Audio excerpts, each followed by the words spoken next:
Well, what if I had started this forecast by simply covering up this word up here? Would you have been able to figure out what that was this morning? Yep, that's right. That's McDonald Pass this morning. Looks like a scene straight out of the Smoky Mountains here. Looks like Gatlinburg almost in the background, you'd think, with the colors and the fog. But no, that's up on McDonald Pass this morning. Just shows you just how obscured visibility can be fairly quickly there, because just a few moments ago, before that fog had formed, McDonald Pass looked fairly clear as far as visibility on our sky cams. That came up very quickly. It's a subtle reminder there this morning. Of course, we have some light rain over towards the Glasgow area, a little bit heavier rain moving through Billings, Miles City, really not much around the state. Today we'll start out initially with some sunshine for most of the state, and that sunshine will continue throughout most of the day for most of the state, but areas in the southwestern corner of the state could be clipped by a small system of low pressure that initially looked like it would move straight eastward and come right over the state for the daytime hours today rather, but it's taken a southeasterly turn throughout the morning hours as we've been watching that, and it'll clip sections of far southwestern Montana.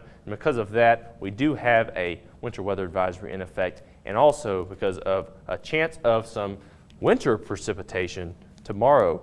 Right now across the country, seeing some convective activity in the southeast. Check out these red polygons pop up and disappear down in Texas.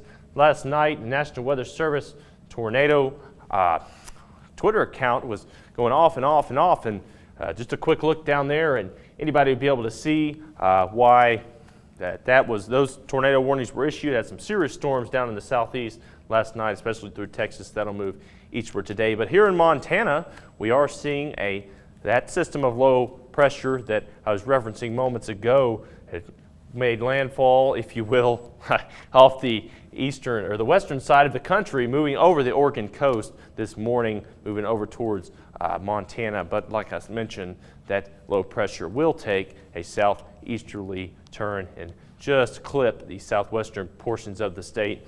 But towards the middle of your week, we'll see that a ridge will attempt to build over Montana. Of course, ridge, in layman's terms, indicates what you would say probably looks most like a tunnel. That's because warm air rises up and it pushes those 2D maps we use in the upward direction, indicating warmer air and stabilizing of the atmosphere rather, if I can get my words out this morning.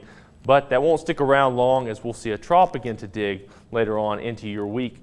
But as we take a look at your future track today, here's the mostly clear skies for parts of the state, but as we move along through the daytime hours, see the cloud cover eventually make its way into the state.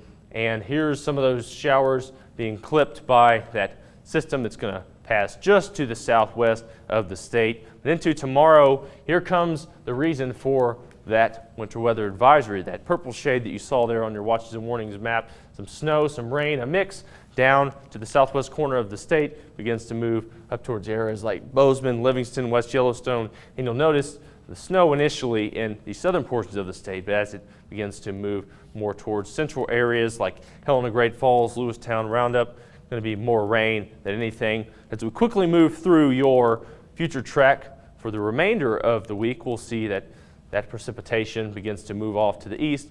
A lot of rainfall tomorrow for central areas of the state, but that clears out for your Wednesday. Ridge begins to attempt to build. You can see just a bit of a ridge trying to build there over the central portions of the state.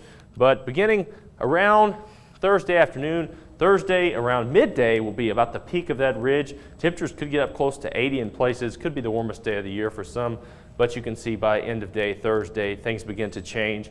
We start shifting more towards, unfortunately, another below average temperature-wise pattern. But into the weekend, Andy, it looks like some more rainfall possible for Saturday and Sunday, of course. It'll be blistering hot before too long, so I know for one, I'm really enjoying this weather and really like that forecast, Trey.